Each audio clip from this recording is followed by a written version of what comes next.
तो तूने कुछ नहीं देखा? नहीं साहब, कुछ नहीं देखा साहब। मैं तो दारू पी के आउट हो गया था साहब। फिर अभी कैसे उठा? वो साहब, पुलिस की गाड़ी का सायरन सुन के उठ गया साहब। पुलिस के सायरन का आवाज तुझे सुनाई दिया? 5 राउंड फायर हुआ वो तेरे को सुनाई नहीं दिया? बगल के रूम में इतना कुछ हो गया और तूने कुछ नहीं देखा? साहब, मैं वो तभी मूतने गया था साहब। गोली की आवाज सुना तो अंदर ही बैठ गया साहब। मूतने गया और वहीं निकल गया तेरा? चल उधर खड़ा रहे। जी साहब।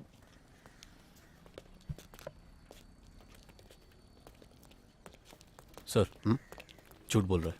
2 फटके मारेंगे ना, सब कुछ बाहर निकल आएगा। हाँ, स्टेशन में लेके आओ। सर,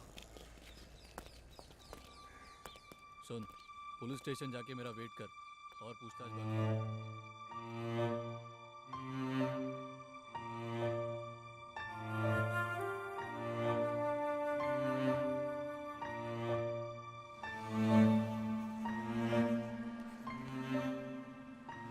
പാതിരാ സാഹിത്യത്തിന് ഇന്നും ചിറക് മുളച്ചോ സാറേ?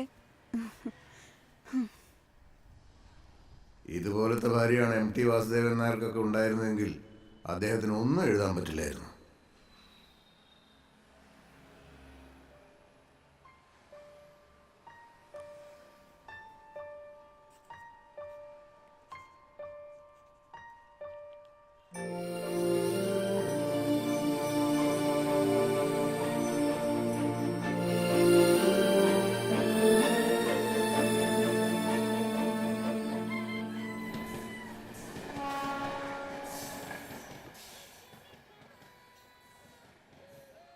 വാ തുറക്കുമേ കുട്ടി, വാ തുറക്കും.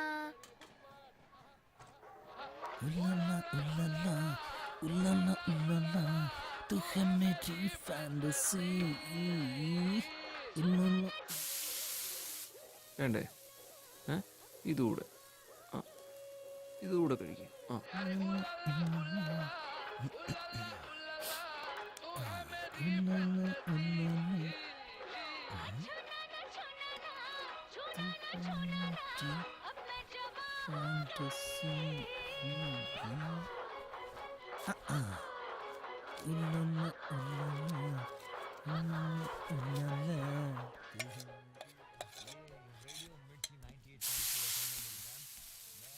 ഇനി വരുന്ന മോക്കല്ലേ ചെറിയച്ഛന.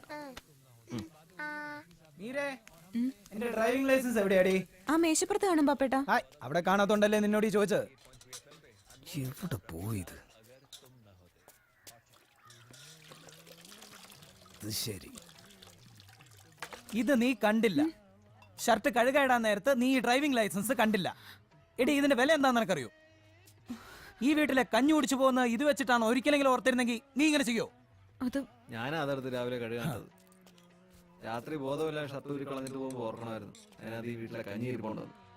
എടാ, ഷർട്ട് കഴുകിയിടാൻ നേരത്ത് അതിന്റെ പോക്കറ്റിൽ എന്തെങ്കിലും ഉണ്ടെന്ന് നിനക്കൊന്ന് നോക്കിക്കൂടായിരുന്നു? മേഘൂട്ടി, എന്റെ മോളിന്ന് എത്ര ദോശ കഴിച്ചു?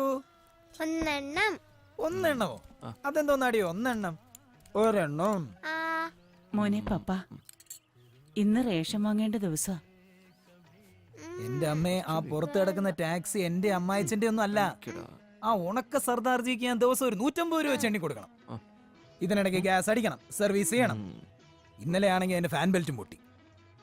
ഇതെല്ലാം ആ ജോസഫിന്റെ അവിടെ കടം പറഞ്ഞിട്ടാ ഞാൻ ചെയ്യുന്നത്. രാവിലെ തന്നെ അമ്മയുടെ കയ്യിൽ കാശ് വല്ലതും ഉണ്ടെങ്കിൽ അത് വാങ്ങി അവന്റെ കടം തീർക്കാന്നാ ഞാൻ വിചാരിച്ചത്.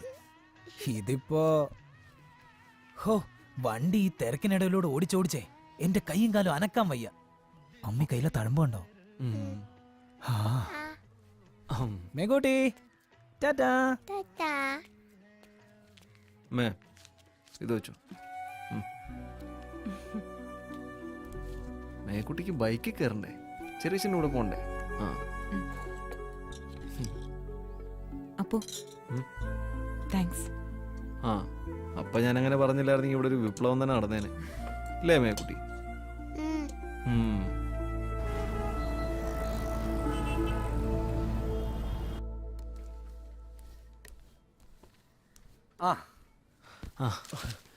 എന്താ അപ്പൊ വിശേഷങ്ങള്? സുഖമായിട്ടിരിക്കുന്നേടാ. ഹോട്ടലിലെ സ്വാമി എന്താ പണി ഒപ്പിച്ചു അല്ലേ? രോഹിത്ത് വിളിച്ചപ്പം പറഞ്ഞിരുന്നു. ചേട്ടാ, അത് പിന്നെ ഞാൻ MD ഒന്ന് വിഷ് ചെയ്തതാ. അതിങ്ങനെയാവും ഞാൻ പ്രതീക്ഷിച്ചില്ല. രോഹിത്ത് പറഞ്ഞു കാര്യങ്ങളെല്ലാം. അയാളുടെ പണി പോലും പോകുന്ന അവസ്ഥയില്ല. അതുകൊണ്ട് അയാൾക്ക് നിങ്ങളെ സഹായിക്കാൻ പറ്റാത്ത. ഞങ്ങൾ കാരണം പിള്ളച്ചേട്ടനോടെ അതൊന്നും കാര്യാക്കൊണ്ടിടൂ. എനിക്കറിയാന്നല്ലേ നിങ്ങളെ കുട്ടിക്കാലം മുതലേ. മനഃപൂർവ്വം നിങ്ങൾ അങ്ങനെ ചെയ്യില്ലെന്ന് ലോകത്തിനും അറിയാം. പിന്നെ അമ്മയ്ക്ക് സുന്ദരല്ലേ അപ്പു? അതെ ചേട്ടാ, ഞങ്ങൾ വന്നത് ആ ചിട്ടിയുടെ കാര്യം ഒന്ന് പറയാൻ വേണ്ടിട്ടാ. ഞങ്ങളിന്ന് പറഞ്ഞില്ലേ ഒരു മൊബൈൽ ഷോപ്പ് തുടങ്ങുന്ന കാര്യം. ചേട്ടനടുത്ത് ചിട്ടി നോക്കാം. നിങ്ങൾ കട ഏതെങ്കിലും നോക്കി വെച്ചോളൂ. ശരി ശരി. ഞാനും സാക്കിനാക്കിയാലും 1-2 ബ്രോക്കർമാരോട് പറഞ്ഞേക്കാം. പകലെന്തിയോളം നിങ്ങളുടെ ഈ ഓട്ടം ഒന്ന് അവസാനിക്കുമല്ലോ. മാധവൻ ഉണ്ടായിരുന്നെങ്കിൽ നിങ്ങൾ ഇങ്ങനെയൊന്നും കഴിയേണ്ടവരല്ലായിരുന്നു. നിന്റെ അച്ഛൻ ആരെയൊക്കെ എങ്ങനെയൊക്കെ സഹായിച്ചിട്ടുള്ളതാണ്. പക്ഷെ അന്ന് അങ്ങനെ സംഭവിച്ച ശേഷം നിന്റെ അമ്മ എന്തൊക്കെ കഷ്ടപ്പാടുകൾ സഹിച്ചാണ് നിങ്ങളെ ഈ നിലയിലാക്കിയത്. ആ പപ്പനാണെങ്കിലോ. അപ്പൂട്ട മേക്കൂട്ടി ഹാപ്പി അല്ലേ? ആ സുഖമായിരിക്കുന്നു. അമ്മേ ഞാൻ ഇറങ്ങാ. അച്ഛാ ഇന്ന് ഞാൻ ക്ലാസ്സിൽ ലേറ്റ് ആവുന്ന തോന്നുന്നേ. ശരി മോളെ. രാവിലെ 5 മണിക്ക് എണീറ്റ് ഓട്ടം തുടങ്ങിയാലും ബോംബെയിൽ ആർക്കും ഒന്നിനും സമയം തികയില്ല. കണ്ടില്ലേ, പഠിക്കുന്നവർക്കും പണിയെടുക്കുന്നവർക്കും എല്ലാം ഒരുപോലെ തന്നെ.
तू ये रे ला.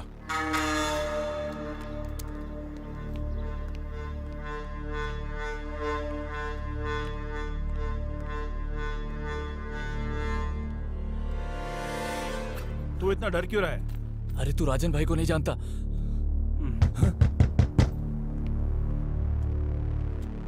राजन भाई. ए, चल चुप चल चुप.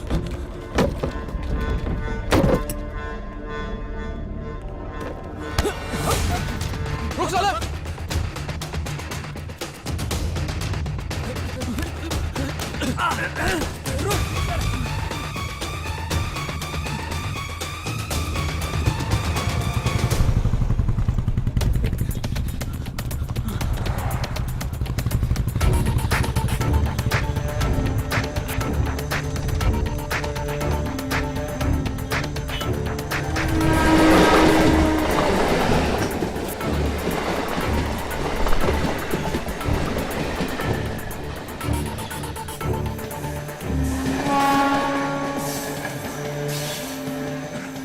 എടാ നമുക്ക് ഗാർഡ് കുപ്പർ वो ഒഴിക്കാം. देख बाइक बाइक. चल चल जल्दी कर. हट बे.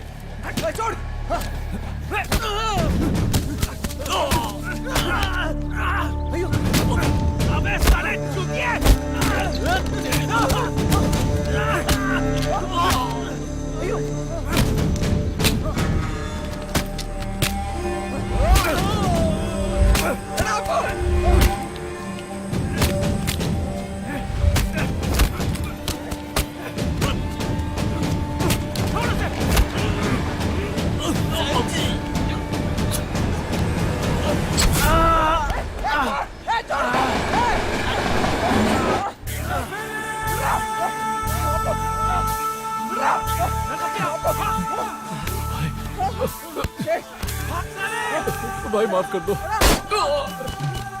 मेरे को माफ कर दो. चल माफ किया.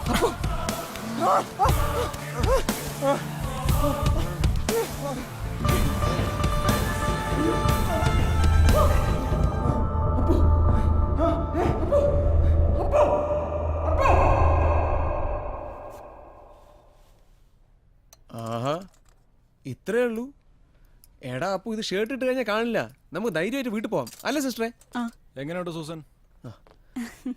വീട്ടിലെല്ലാവർക്കും സുഖമല്ലേ? സുഖായിരിക്കുന്നു. അപ്പൊ സാറ് മലയാളിയാ? പേരെന്താ? ഞാൻ അപ്പു, ഇത് സ്വാമി. അല്ലല്ല, ഞാൻ സ്വാമി, ഇവൻ അപ്പു. എൻ്റെ അപ്പാക്കിവിടെ ബിസിനസ്സായിരുന്നു. നമ്മൾ പട്ടന്മാർക്ക് പറയാൻ പറ്റാത്ത ബിസിനസ്സാ.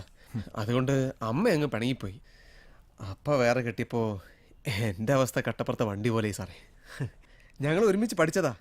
ഇപ്പോൾ ഒരുമിച്ച് പല ജോലിയും പല സ്ഥലത്തും ചെയ്യുന്നുണ്ട്. അല്ലേടാ?